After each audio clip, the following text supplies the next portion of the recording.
yung paningin ko. Kaya ako, ano sis, ano na, nung, nung isang Lunes nag-umpisa, so 1 week kahapon. Uy, Guar. At sobrang mahirap. Mahirap talaga.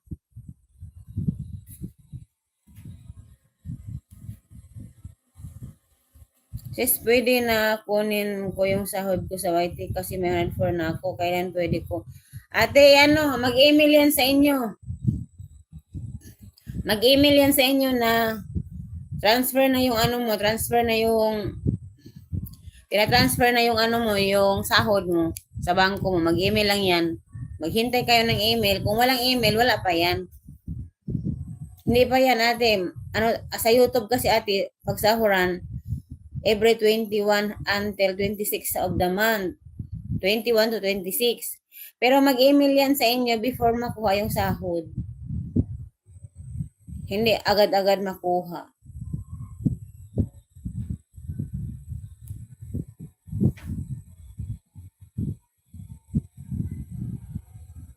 Ako sis Rose, hindi talaga ako magbili sana salamin, hindi matuloy kasi Cagayan de Oro o taking sa anak ko papunta ako.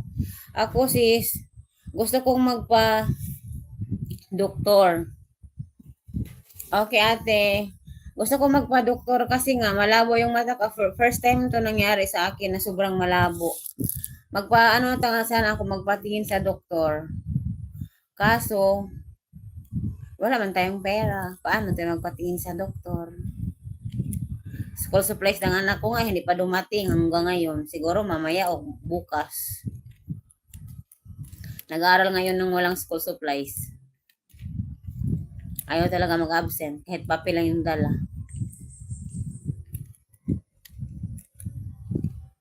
So, hindi din ako makakaalis dito. Congratulations, Ma'am Orang, from Sis Rose. Salamat po, Rose, from Ate Orang.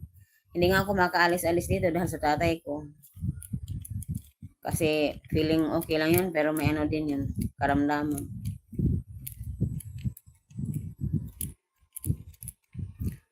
Libre lang ang konsulta diri sa Acevedo Optical din, salamin lang bayaran mo. Sis, nandito ako sa norte, walang libre dito, ang mahal. Doon sa bayan, sa kabilang bayan, may optical clinic, pero mahal. Sinabihan ako ng pinsan ko kasi pumunta man siya doon. Gagastos daw ng 3K. 3K pataas. So wala pa man akong 3K, wala nga akong wala din akong sahod kasi mag 2 months na talaga itong ko, sahod na hindi talaga siya. Wala pa ako sa kalahati ng revenue. O makasahod sana ako by July, kasi ngayon, July makukuha. Sana maka-check up ako, kaso hindi. Wala talaga. Mahirap sa income dito.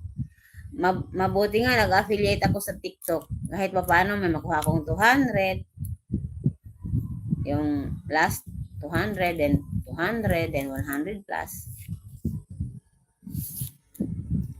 O ate, dito, dapat daw 3K pataas. Depende sa sa sira ng mata.